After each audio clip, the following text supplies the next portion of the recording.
Hi everyone, this is Angela at Go Love Yourself. I just had my 2-week follow-up appointment with my doctor. It's actually officially 2 weeks tomorrow, but they took the stitches out, the external stitches, and they did a full examination. They examined to see that that some of those stitches that they can actually reach are tight and in place, because those are pretty important. But there are tons of internal stitches still. As I talked about in some of my other videos, those internal stitches are still anticipated to be in place and doing what they need to do for 6 months. So they'll dissolve on their own, but you may still get that tugging and zinging and pulling from time to time on those internal stitches. And you really have that lifting weight restriction, no more than 10 pounds for me. And I think that's pretty standard across the board, because you want those stitches to stay in place, especially in these earlier weeks. If you think about any stitch popping in there, and what that kind of can cause for internal bleeding, and especially for some of the lower ones, you don't want any risk of internal bleeding, infection, and all those things. So so definitely stick to that lifting weight restriction as well. I also got my pathology report, and so cancer-free, came back clear. So that was good news right out of the gate. Really good news. And I got cleared to go back into work in 2 weeks. So I can telework as my energy levels let me now. And I just started that yesterday, actually, the teleworking piece. And that's just, responding to emails and that sort of a thing.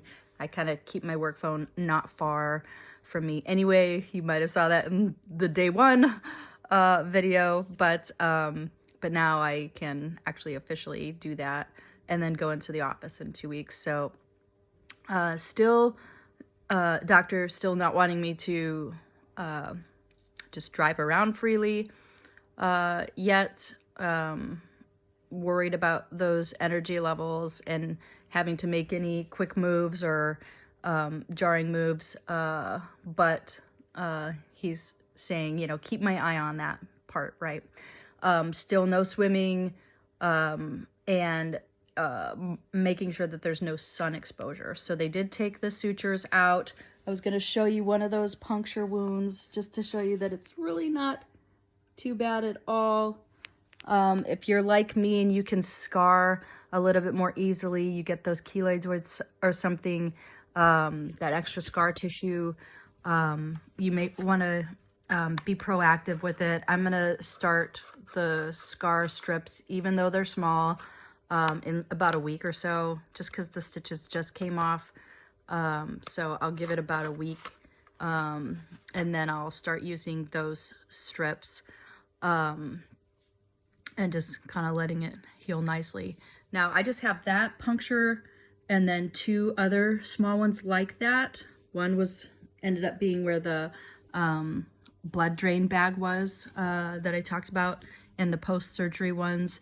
But what surprised me that I haven't mentioned is that the top one, which is usually the larger of the different punctures, which I think is the camera, they used my belly button, and they just went straight into my belly button with that. When I noticed that in recovery, I like gagged thinking of anybody opening up my belly button. But from a scar perspective, I appreciate that.